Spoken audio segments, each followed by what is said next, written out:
palpable par le Saint-Esprit, mais que nous goûterons d'une manière totale, complète et définitive au ciel. Le Seigneur, avant de partir rejoindre le Père, il a dit « Je vous ai préparé une place auprès de mon Père. Il y a plusieurs demeures dans la maison de mon Père, il dira. » Waouh! Vous vous rendez compte de ça quand même? Ta maison, elle est déjà prête. Il y a ton nom sur la porte inscrite. Chacun d'entre nous, pour tous ceux qui auront cru en lui, eh bien, une maison nous est réservée. Et ce qui est merveilleux, c'est qu'on n'aura pas à être jugé comme les païens devant le grand trône blanc, parce que nous sommes inscrits dans le livre de vie. Et il y a le livre de vie, il y a aussi le livre de notre histoire, où là, évidemment, on aura à rendre compte devant le tribunal de Christ de tout ce que nous aurons fait. Mais c'est même pas non plus un lieu de condamnation, ce sera un lieu de récompense. Et ce qui est extraordinaire, c'est que nous sommes à l'image de ces 24 vieillards dans le livre de l'Apocalypse, c'est que alors chacun espère travailler dans le but d'obtenir une couronne, comme Paul le dira.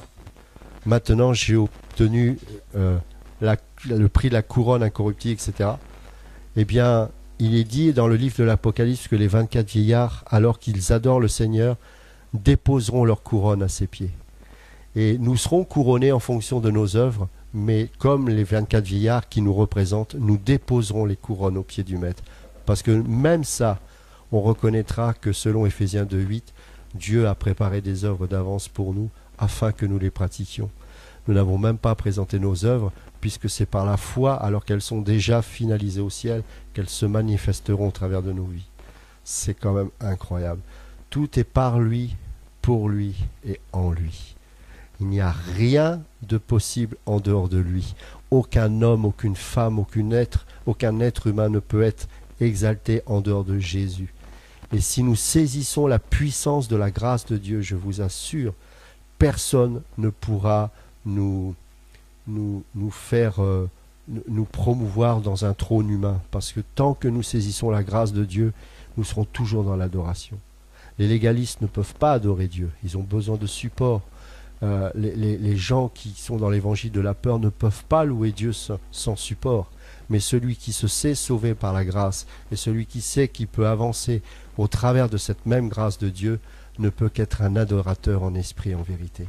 Parce que le fait de se savoir aimer d'une manière imméritée te pousse automatiquement à l'adoration.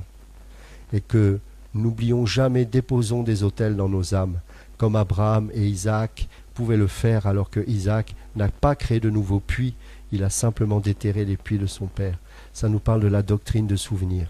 Souvenez-vous le jour où Dieu a parlé, déposez ces autels, car quand vous aurez l'impression que Dieu n'est pas là et qu'il ne vous parle pas, vous aurez toujours l'occasion de revenir au puits du souvenir. Dieu m'a parlé ce jour-là et je m'accroche à ça, même s'il y a un esprit qui m'envahit, même si je suis mélancolique, même si je sais que je subis des attaques, même si j'ai l'impression que Dieu n'est plus là, je reviens au puits de mes pères, à la doctrine du souvenir, parce que je sais que ce jour-là, Dieu m'a parlé. Vous savez, tout ça, c'est dans la parole. Soyons des hommes et des femmes fermes, ne soyons pas subjectifs, ne soyons pas influencés par nos émotions, soyons des hommes aguerris, soyons comme tous nos pères dans la foi, comme nos apôtres qui sont des gens comme Paul, Jacques, Pierre, Jean, soyons comme les pères apostoliques, comme tous ces modèles que nous avons eus, peut-être dans notre vie, ceux qui nous ont formés, ils nous ont laissé un héritage, soyons-en dignes, parce que Dieu nous a donné des pères, des frères, des sœurs, des fils et des filles, et nous sommes redevables et responsables de chacun d'entre nous. Donc vraiment Dieu est là, et je sais que ce qu'il a commencé ici, Patrick, il l'accomplira. Il l'accomplira, il ira au bout. Ne regardez pas avec les yeux de la chair, comme je disais souvent à Eric, on s'en fiche du nombre de personnes. C'est une âme sauvée, les anges se réjouissent. Vous savez, dans le monde spirituel, c'est l'inverse. Ici, on se réjouit quand il y a beaucoup de monde. Au ciel, c'est l'inverse. Une âme fait réjouir toute l'armée des anges. Ça, c'est important de comprendre ça. Dieu regarde non pas la foule, il va chercher une personne parmi la foule. Si nous avons l'esprit de Dieu, nous devons avoir cet esprit-là. Regardons dans l'esprit celle qui est destinée au salut. Vous comprenez? parce que ce n'est pas la multitude des anges qui vont être impressionnés par la foule, mais une âme sauvée fait trembler le ciel. Les trompettes sonnent, et ce sont les mêmes trompettes qui sonneront l'enlèvement. Donc c'est pas rien. Et chacune de vos vies, regardez-vous dans la glace, ne vous méprisez pas, parce que vous êtes des fils et des filles du royaume. Et si l'esprit du malin vient vous mettre des doutes, ou vous accuse, rappelez-vous la parole de Dieu. Il n'y a aucune condamnation pour ceux qui sont en Jésus-Christ. Et je vais juste vous partager, après je vous laisserai la parole, mais je suis juste dans Romains 8. Je cite souvent ce passage parce que j'ai un témoignage un peu personnel par rapport à Romains 8, et c'est pour ça que je le cite souvent. Il y a des versets comme ça qui sont pour moi des hôtels du souvenir. J'étais très proche de ma mère, et quand je me suis marié, en fait je me suis marié tard. La raison pour laquelle je me suis marié tard, c'est parce que je ne voulais pas que le Seigneur me donne n'importe quelle personne. J'ai dit Seigneur au minimum, donc j'étais très exigeant, parce que j'ai jamais vu une femme équivalente à ma mère. J'ai dit Seigneur, si je me marie, je veux au minimum une femme comme ma mère. Parce qu'elle a été un modèle pour moi. J'ai eu plus que ça avec ma femme. Dieu répond. Vous savez pourquoi il répond? Parce que c'était une prière spirituelle. Je bénis Dieu pour mon épouse. Et quand elle est partie rejoindre le Seigneur, la veille de son décès, j'étais à l'hôpital avec elle. Et les dernières paroles que j'ai eues avec elle, c'était Romains 8. Et c'est pour ça que je cite souvent ce passage. Et quand j'ai des moments difficiles, je relis ces versets. Et j'ai souvent l'impression que Paul, au travers de cette lettre, il m'écrivait à moi. Et avant que ma maman rejoigne le Seigneur, je lui ai dit cette parole. Et nous avons pleuré ensemble. Verset 18, Romains 8. J'estime que les souffrances du moment présent ne sont pas dignes d'être comparées à la gloire qui va être révélée pour nous. De fait, la création attend avec un ardent désir la révélation des fils de Dieu. En effet, la création a été soumise à l'inconsistance, non de son propre gré, mais à cause de celui qui l'y a soumise. Toutefois, elle a l'espérance d'être elle aussi libérée de l'esclavage de la corruption pour prendre part à la glorieuse liberté des enfants de Dieu. Or, nous savons que jusqu'à maintenant, la création tout entière soupire et souffre les douleurs de l'accouchement. Et ce n'est pas elle seule qui soupire, mais nous aussi qui avons pourtant dans l'esprit un avant-goût de cet avenir. Nous soupirons en nous-mêmes en attendant l'adoption et la libération de notre corps. En effet, c'est en espérance que nous avons été sauvés. Or, l'espérance qu'on voit n'est plus de l'espérance. Ce que l'on voit, peut-on l'espérer encore? Mais si nous espérons ce que nous ne voyons pas, nous l'attendons avec persévérance. De même, l'Esprit aussi nous vient en aide dans notre faiblesse. En effet, nous ne savons pas ce qu'il convient de demander dans nos prières, mais l'Esprit lui-même intercède pour nous par des soupirs que les mots ne peuvent exprimer. Et Dieu qui examine les cœurs sait quelle est la pensée de l'Esprit, parce que c'est en accord avec lui qu'il intercède en faveur des saints. Du reste. Et c'est sur ces paroles-là que, avec ma mère, on a pu vraiment prendre conscience qu'il nous parlait. Et je pense que c'était quelque chose qu'il voulait lui communiquer avant qu'elle rejoigne le Seigneur. Du reste, nous savons que tout contribue au bien de ceux qui aiment Dieu, de ceux qui sont appelés conformément à son plan. En effet, ceux qu'il a connus d'avance, il les a aussi prédestinés à devenir conformes à l'image de son Fils, afin que celui-ci soit le premier-né d'un grand nombre de frères. Ceux qu'il a prédestinés, il les a aussi appelés. Ceux qu'il a appelés, il les a aussi déclarés justes. Et ceux qu'il a déclarés justes, il leur a aussi accordé la gloire. Que dirons-nous donc de plus? Si Dieu est pour nous, qui sera contre nous? Lui qui n'a pas épargné son propre Fils, mais qui l'a donné pour nous tous, comment ne nous accorderait-il pas aussi tout avec lui? Qui accusera ceux que Dieu a choisis? C'est Dieu qui les déclare justes. Qui les condamnera? Jésus-Christ est mort, bien plus. Il est ressuscité. Il est à la droite de Dieu et il intercède pour nous. Qui nous séparera de l'amour de Christ? Sera-ce la détresse, l'angoisse, la persécution, la faim, le dénuement, le danger ou l'épée? De fait, il est écrit, c'est à cause de toi qu'on nous met à mort à longueur de journée, qu'on nous considère comme des brebis destinées à la boucherie. Au contraire. Dans tout cela, nous sommes plus que vainqueurs, grâce à celui qui nous a aimés. En effet, j'ai l'assurance que ni la mort, ni la vie, ni les anges, ni les dominations, ni le présent, ni l'avenir, ni les puissances, ni la hauteur, ni la profondeur, ni aucune autre créature ne pourra nous séparer de l'amour de Dieu manifesté en Jésus-Christ notre Seigneur. C'est sur cette dernière parole que j'ai laissé ma mère, parce que je voulais qu'elle entende cela, qu'un jour je la reverrai là-haut, et nous serons tous ensemble pour louer le Seigneur. Et la question que je nous pose, avons-nous l'assurance du salut? Vous savez, il y a un combat. Il y a les prédicateurs du diable qui se disent chrétiens. Et il y a les prédicateurs de Dieu.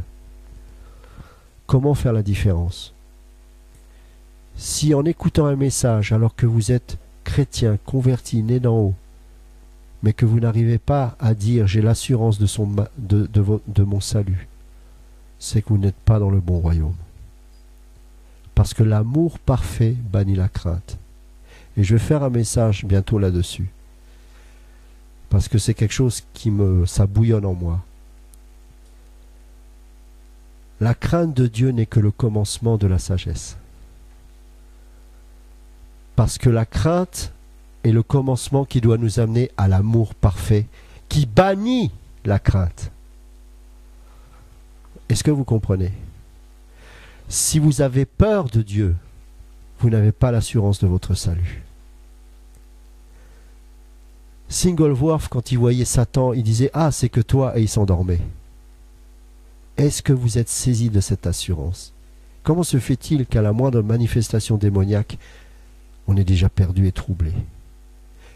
Paul disait « Car j'ai l'assurance que ni la mort, ni la vie, mais aussi ni les dominations », il est parlé des démons là, ne pourront me séparer de l'amour de Christ. Vous savez, j'ai connu un pasteur et il nous avait témoigné de ça, un Américain. C'était un des responsables de Pensacola d'ailleurs. Il disait, pendant 6 mois, j'ai eu un esprit de dépression. Pendant 6 mois, le gars, il disait, je pleurais tout le temps, je priais. J'arrivais même pas à prier, à lire la Bible. Et il dit, j'allais juste à l'église, je faisais ma prédication, Dieu me donnait l'onction, je descendais du pupitre, terminé, dépression. 6 mois comme ça. Et il disait, il dit, j'ai jamais compris ce qui m'est arrivé. Et il dit, encore aujourd'hui, je ne sais pas pourquoi j'ai eu ça. Ça a duré 6 mois. Mais la seule chose qu'il savait faire, toutes les nuits, alors qu'il pleurait, sa femme le voyait, elle disait, mais qu'est-ce qui t'arrive? Il était dépressif complètement. Mais toutes les nuits, il montait au grenier. Il posait sa Bible par terre. Et il se mettait debout dessus. Et il prenait position. Il se peut que vous passiez des moments comme ça. C'est le moment de saisir ce passage de l'apôtre Paul, car j'ai l'assurance que ni la mort, ni la vie, ni les dominations ne pourront nous séparer de l'amour de Christ. Qu'est-ce que ça veut dire? On ne déclare pas ces choses parce qu'on les ressent.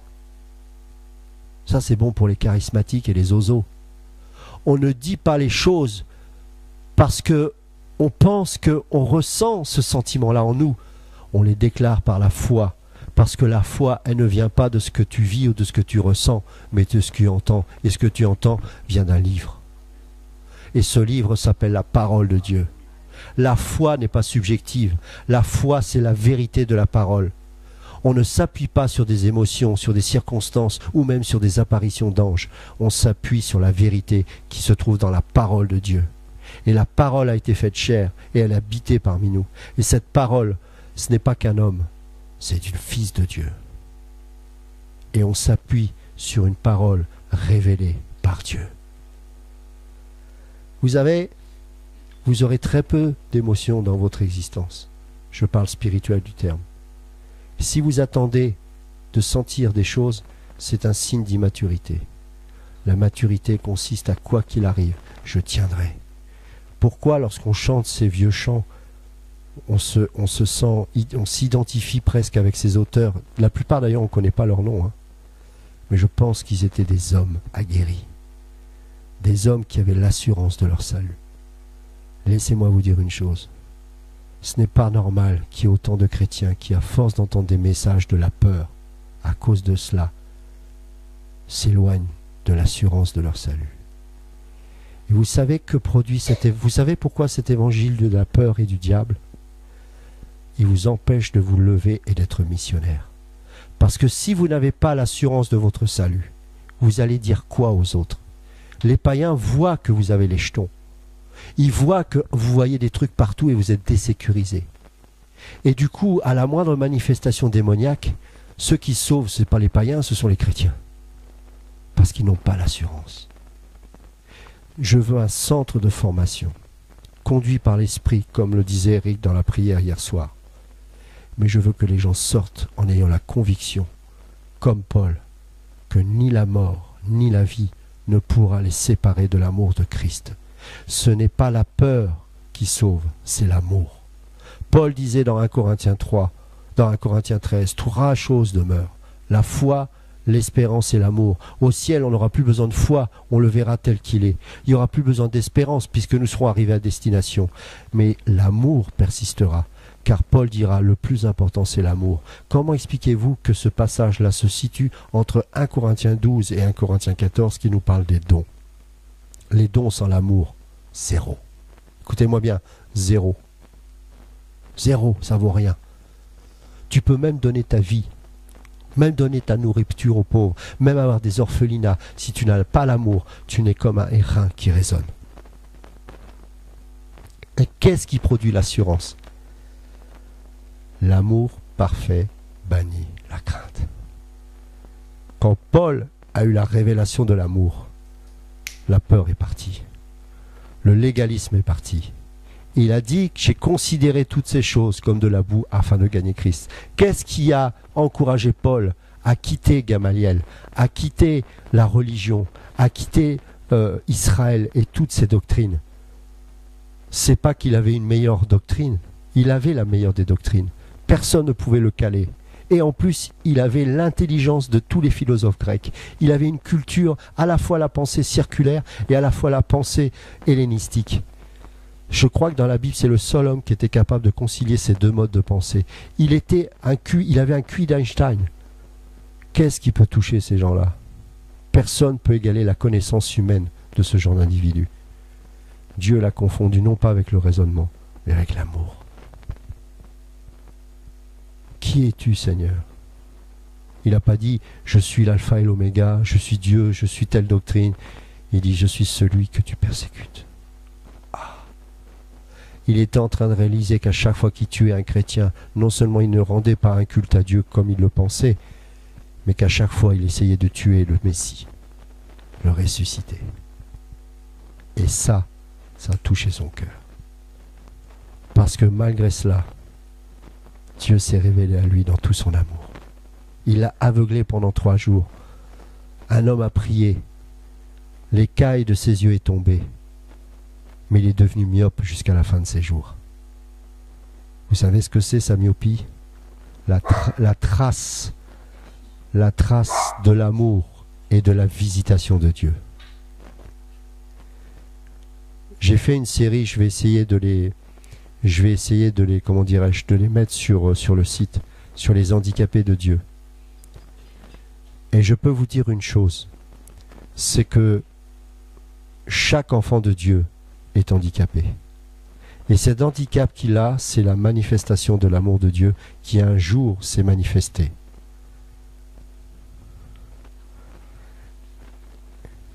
Et ça, c'est important de comprendre ces choses.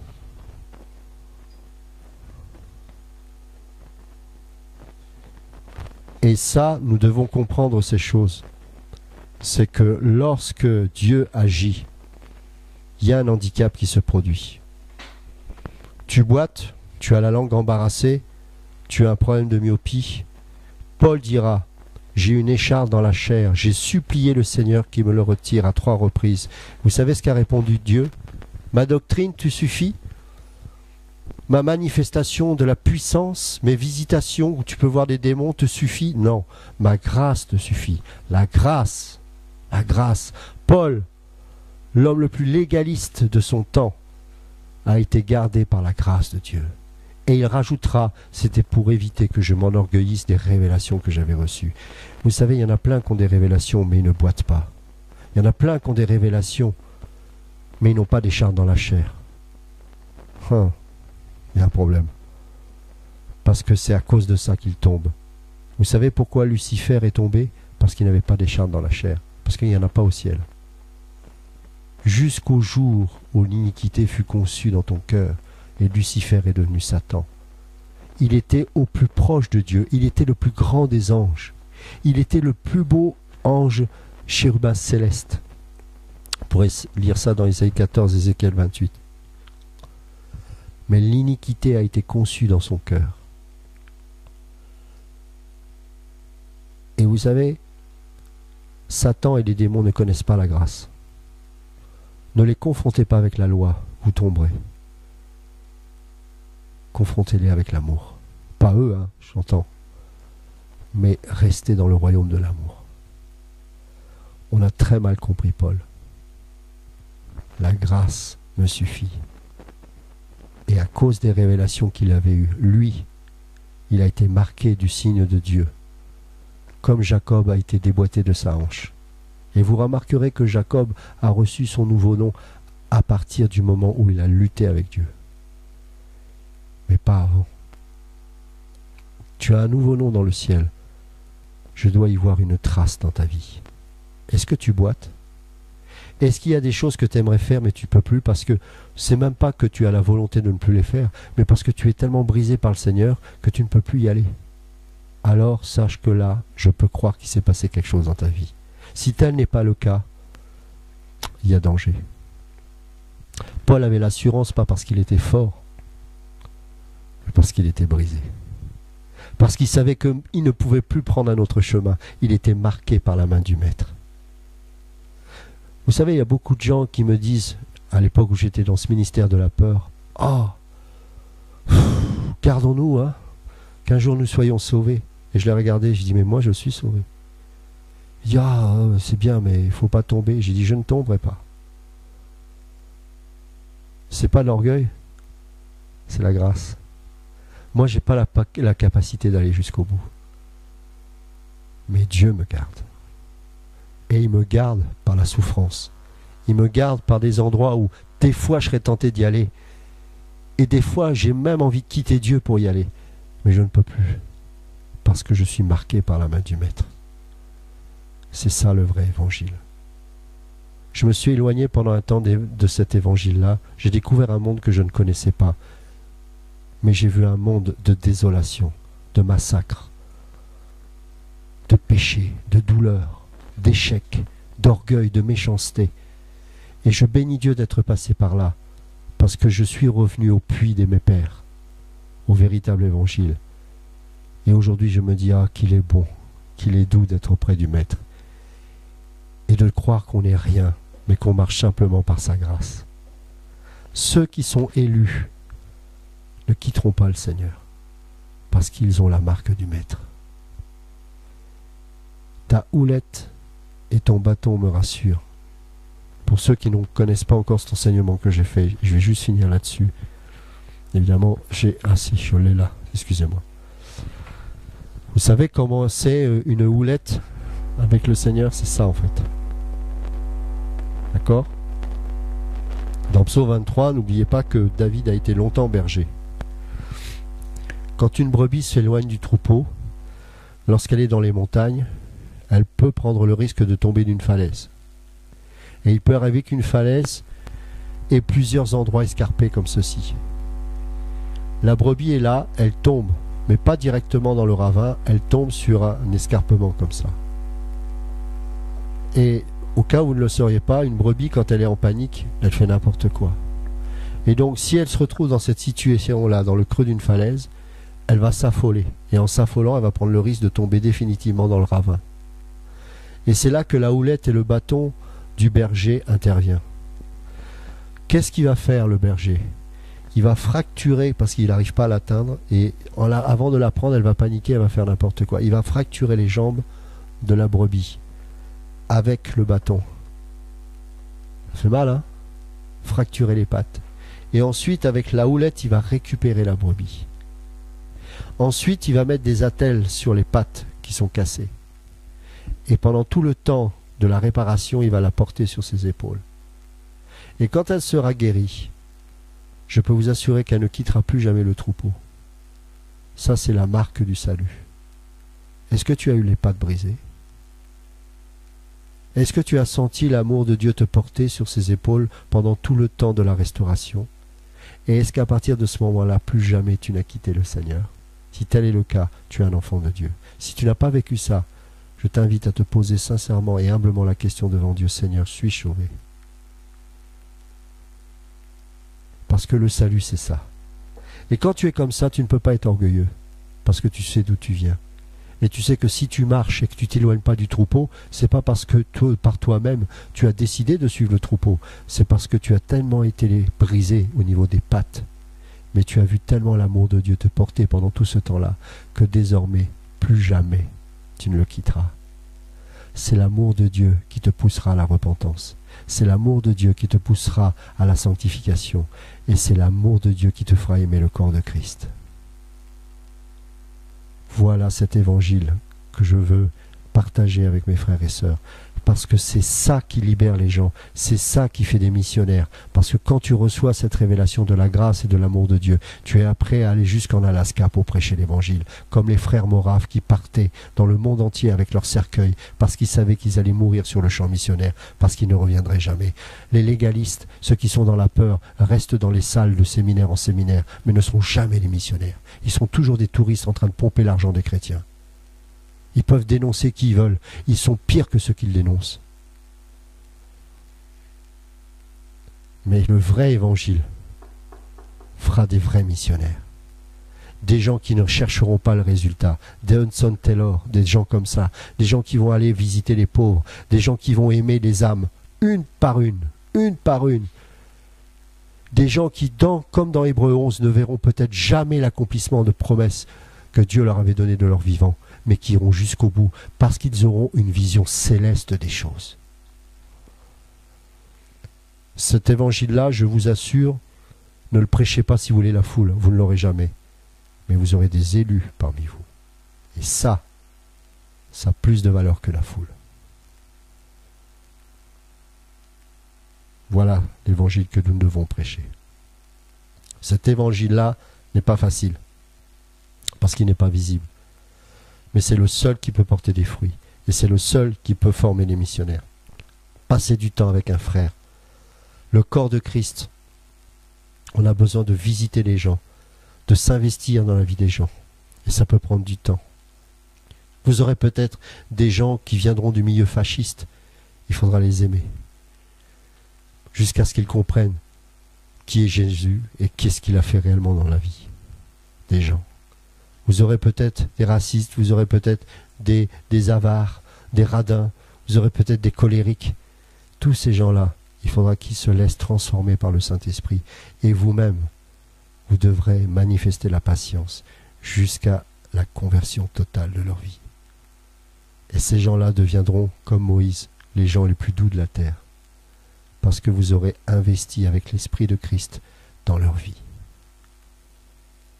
L'apôtre Jean, un jour évangélisé dans les montagnes. Et dans les montagnes, c'est là où résidaient les brigands. Il ramène un disciple, un brigand, à l'église. Jean part en mission, il est confié aux anciens. Il revient quelques mois plus tard dans cette assemblée. La première question qu'il va leur poser, où est ce jeune homme? Oh, mon frère Jean, il est reparti dans les montagnes. Alors Jean, que Jésus appelait fils du tonnerre, s'est mis dans une grande colère. Et il a dit: comment avez-vous pu laisser partir ce frère? Il est reparti dans les montagnes et il est venu le chercher et il est revenu au Seigneur. Êtes-vous animé de cette foi? Quand quelqu'un quitte le Seigneur, c'est tout juste si le chrétien n'est pas heureux de voir ça. Ah, encore un qui a abandonné. Et tu allais jusqu'au bout, jusqu'à aller le récupérer. Reviens, je t'en supplie. C'était les premiers chrétiens. C'était ça l'Église. Aujourd'hui, on est content quand les gens tombent. Revenons au premier amour. Je vous en supplie, revenons au premier amour. parlez de Dieu, parlez de Dieu, parlez de Dieu, parlez de son amour, parlez qui vous a justifié, qui vous a racheté, qui vous a lavé et qui vous a sanctifié. Ce n'est pas humain, c'est un fruit, la sanctification. Faites-leur comprendre que Dieu va les briser, mais c'est parce qu'il les aime, afin qu'ils ne fassent plus. Vous savez, beaucoup d'apôtres ont voulu faire n'importe quoi. Jésus dira à Pierre, tu as toujours voulu aller selon tes propres désirs, mais un jour tu iras là où tu n'as jamais voulu aller. Vous savez comment Pierre est mort? Crucifié la tête en bas, parce qu'il ne voulait pas s'estimer indigne de mourir comme son maître. Pierre a toujours détesté la croix. Il n'a jamais voulu ça. Mais est-ce que vous croyez que c'est selon sa volonté qu'il est devenu ce Pierre qu'on a connu par la suite? Non. Et ce n'est pas la Pentecôte qui l'a transformé. La Pentecôte, c'était la puissance, mais pas la transformation. Parce que la transformation, c'est toute une vie. On verra que Paul a dû le reprendre parce qu'il y a encore des choses qui n'allaient pas. Comme tout à chacun. Le point culminant se trouve dans l'évangile de Jean. Quand Jésus, après sa résurrection, apparaît. Et Pierre est dans la culpabilité. Car lorsqu'il reconnaît le Seigneur alors qu'il est dans la barque avec les autres, et qu'il voit que c'est le Seigneur, alors qu'il était nu, il se met dans l'eau. Il avait honte, parce qu'il se sentait coupable, parce qu'il avait renié le Maître. Et Jésus est là. Et il est distant des autres disciples. Mais Jésus savait ce qu'il faisait. Il le prend à part. Vous savez ce qu'il lui dit? M'aimes-tu? M'aimes-tu? M'aimes-tu? 3 fois m'aimes-tu? Pourquoi 3 fois? Il y a plusieurs raisons à cela. Là aussi, il y a l'aspect de la Trinité. Mais ça, c'est un autre débat. Mais 3 fois, il lui explique ces choses parce que 3 fois, Pierre l'a renié. Là où le péché a abondé, la grâce a surabondé. Vous savez ce qui a fait de Pierre ce soldat? C'est pas la Pentecôte. C'est le m'aimes-tu, m'aimes-tu, m'aimes-tu. Et à chaque fois, il va prophétiser sur lui. Paie mes brebis, paie mes brebis. Paie mes brebis, tu seras berger. Les 2 premières fois où il utilise m'aimes-tu, c'est agapéo. Pierre répond philéo, parce qu'il sait qu'il ne peut pas aimer comme lui. Et il ne demande pas que Pierre l'aime comme Jésus l'aime, parce qu'il sait qu'il n'en sera jamais capable. C'est Jésus qui, le dernier mot, pour amour, va utiliser le même mot que Pierre, philéo. Vous imaginez le Dieu qu'on a, il se met à sa portée. Et là, Pierre, il comprend quelque chose. Aucun être humain ne peut aimer comme Dieu. Et pour que cet amour-là soit révélé dans nos cœurs, il a fallu que le Maître lui-même utilise des mots d'un amour humain, philéo. À partir de ce moment-là, il va pouvoir réintégrer les disciples dans la chambre haute. Et conformément aux ordres du Maître qui disait « Attendez », car vous recevrez une puissance, le Saint-Esprit surviendra sur vous. Alors le premier qui est sorti quand la Pentecôte est arrivée, c'était Pierre. Il a fait le plus grand et le plus beau discours qui a introduit l'Église dans le monde. Pierre! Pourquoi? Le feu de l'Esprit? L'amour. S'il n'avait pas été restauré par l'amour de Dieu, quand bien même il aurait eu la Pentecôte, il n'aurait pas été jusqu'au bout, ou il aurait fait des dégâts terribles. Il a été restauré. Et quand la Pentecôte est venue, le premier qui est sorti, c'était Pierre.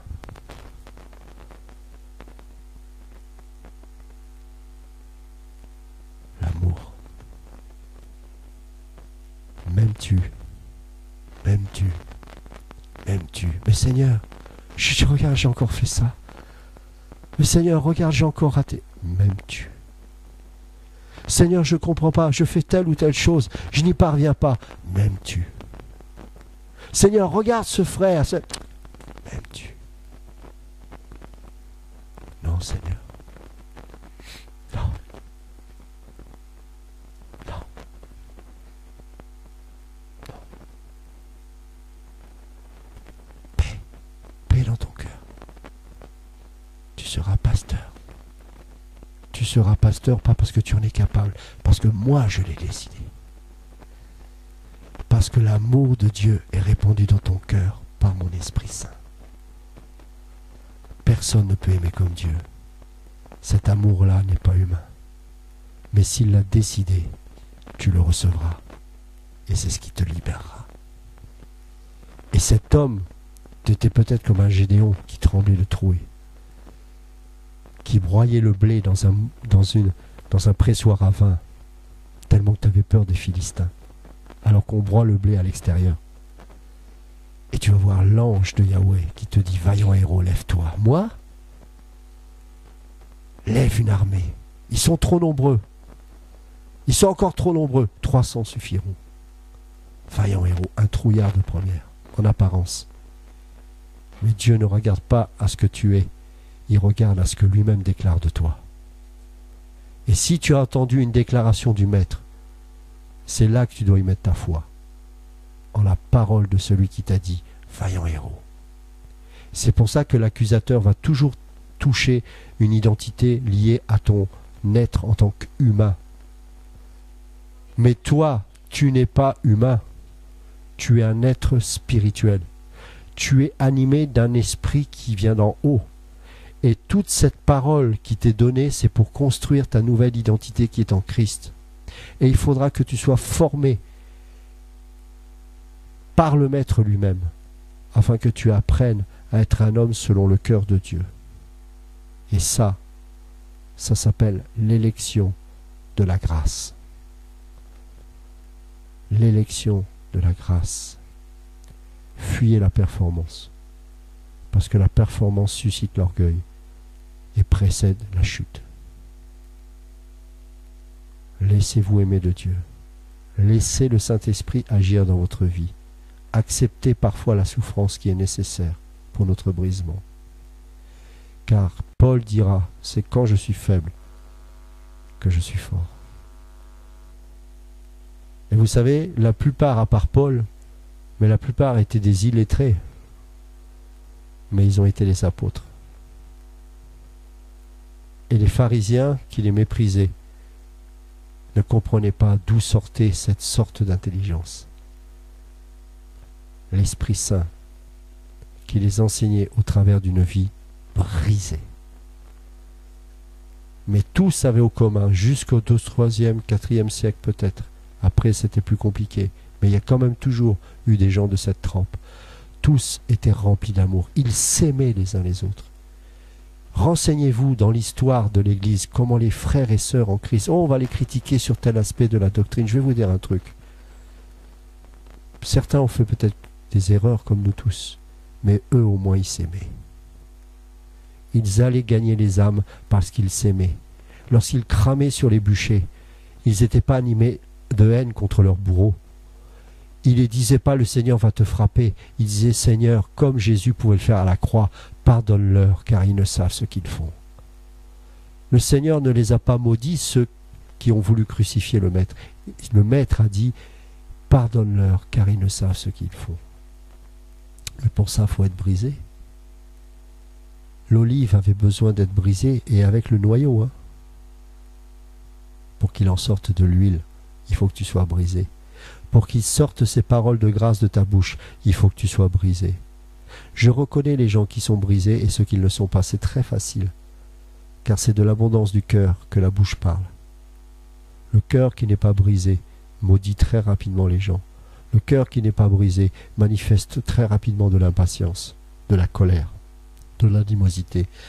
Mais celui qui expérimente le brisement est capable d'écouter, de prier en silence, d'avoir une parole assaisonnée de sel et de manifester la patience en tout temps et en toutes circonstances. Humainement, ce n'est pas possible. C'est pour ça qu'on n'a pas beaucoup de conversions. On prêche un évangile humain et on manifeste un faux fruit de l'esprit qui est en fait juste une façade humaine, une religiosité de celui qui est animé de l'esprit. Parce que ce sont des choses qui sont surnaturelles et qui se manifestent, eh bien ça peut toucher des gens qui ne connaissent pas le Seigneur, qui se disent « Waouh, celui-là je l'ai connu, qu'est-ce qui sort de lui? C'est incroyable, il a changé. » Et la religion ne change pas les gens. Mais quelqu'un qui est changé comme ça, le païen est capable de discerner qu'il y a quelque chose qui n'est pas humain, qui agit dans sa vie. Et c'est ça qui va attirer le païen à Dieu. Et tous les enseignements de la doctrine doivent être basés autour de cet évangile-là. Sola scriptura, sola scriptura, sola scriptura, sola scriptura. Les démons, les visitations des chérubins ne m'impressionnent pas.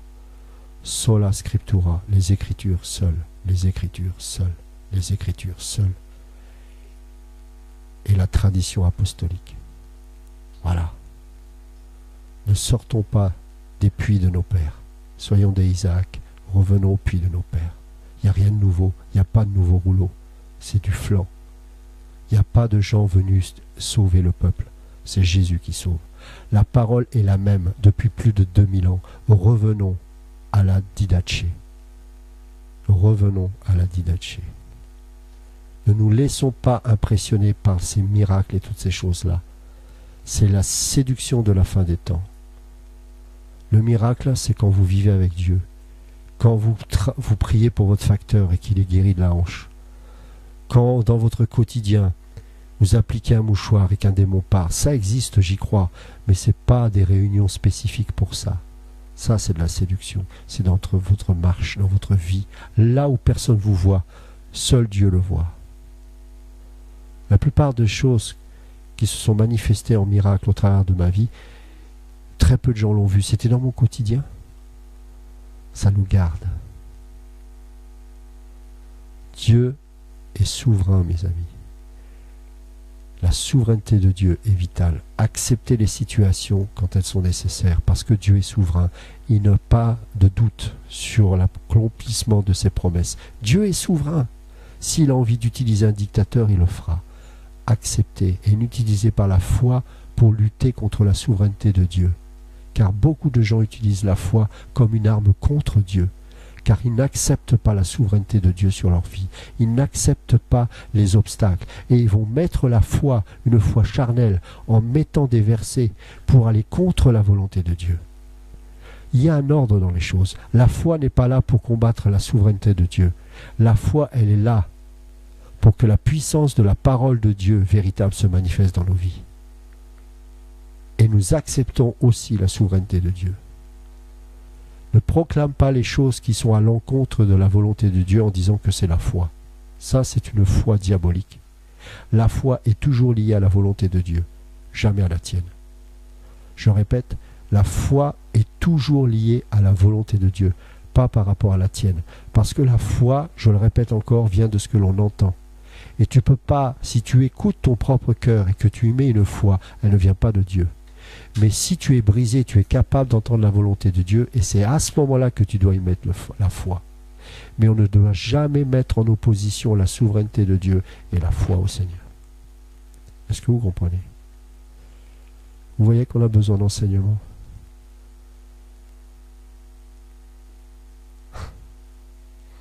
Pendant 7 ans, j'étais enseigné comme ça.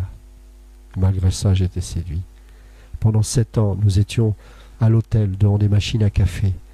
On ouvrait nos Bibles. Nos enseignants, on s'asseyait, et jusqu'à 3 heures du matin, 4 heures ce matin, la doctrine, la doctrine, la doctrine. C'était ce que vous entendez là, pendant des heures et des heures, pendant des années et des années. Vous savez combien d'églises on a implantées dans le monde? 300. Dans toutes nos assemblées, 50% des membres étaient missionnaires. Quand les gens partaient, il n'y avait aucun soutien financier. On a été même jusqu'en Albanie pour implanter une œuvre. Au Togo, il y a plus de 1500 frères et sœurs. Il y a une école chrétienne. En Hongrie, il y a un institut biblique de 1500 membres. Aucun soutien. Voilà ce que produit la didaché. Je reviens au puits de mes pères et je le déclare aujourd'hui devant la caméra. Je vous assure que vous m'en ferez plus détourner. Votre évangile de démon, je le vomis au nom de Jésus. Je reviens à la doctrine de mes pères. Je reviens à la didaché et j'y mettrai ma vie en jeu s'il le faut. Je combattrai le modalisme. Je combattrai ce salut par les œuvres. Au nom de Jésus. Et je suis prêt à mourir pour cet évangile. Je refuse ces fausses manifestations et je les dénoncerai au nom de Jésus.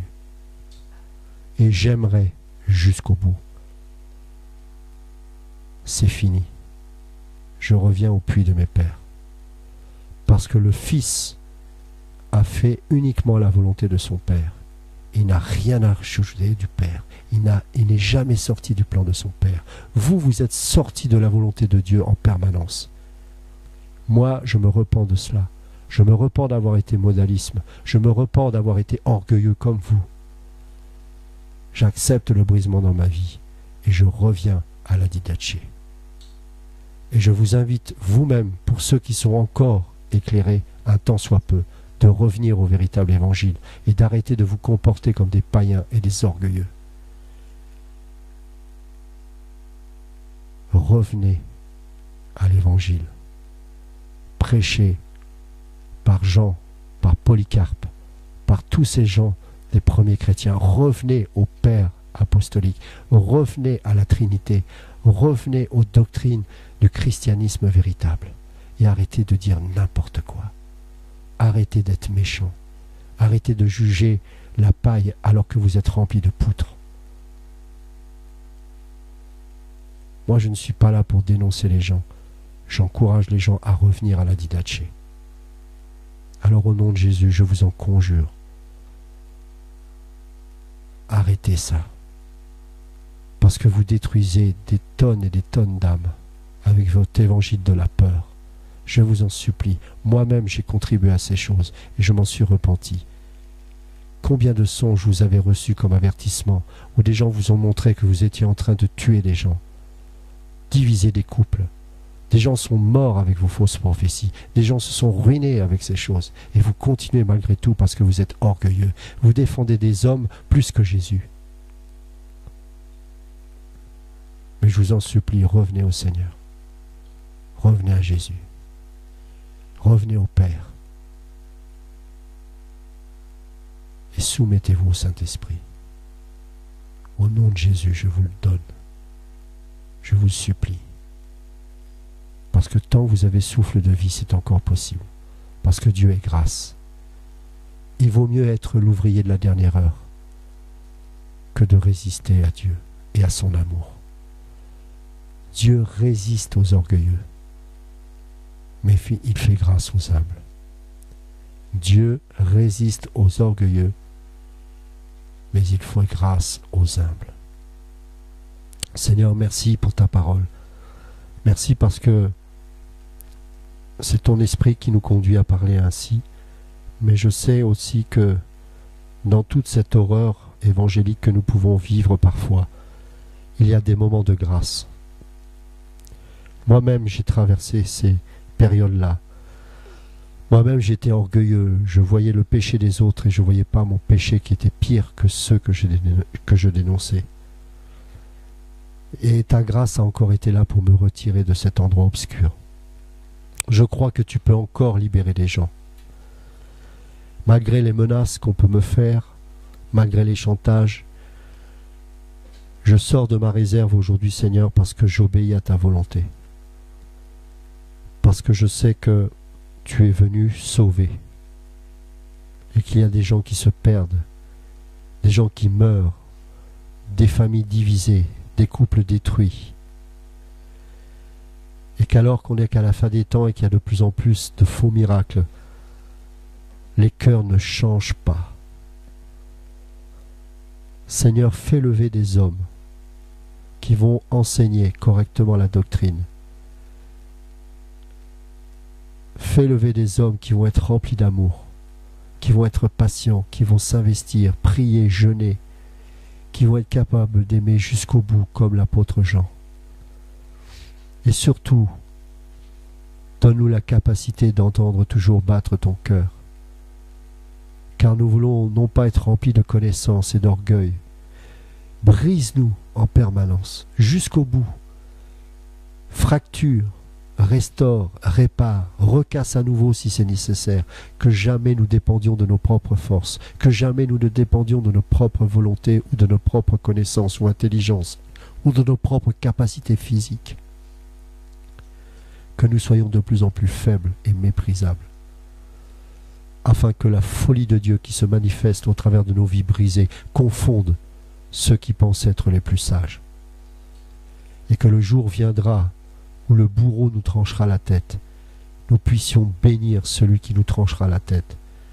Et comme toi, nous puissions dire un jour, Seigneur, pardonne-le, car il ne sait ce qu'il fait. Et peut-être au moment où Jésus a fait cette prière à la croix, il y a eu des gens qui eux-mêmes ont peut-être participé à la crucifixion du Maître et plus tard se seront convertis parce qu'ils auront entendu cette parole, comme le centenier romain qui a vu et qui disait celui-là était véritablement le Fils de Dieu. La conversion peut venir aussi au travers de notre propre sacrifice de nos vies. Mais cela dépend aussi de ce qui sort de notre bouche.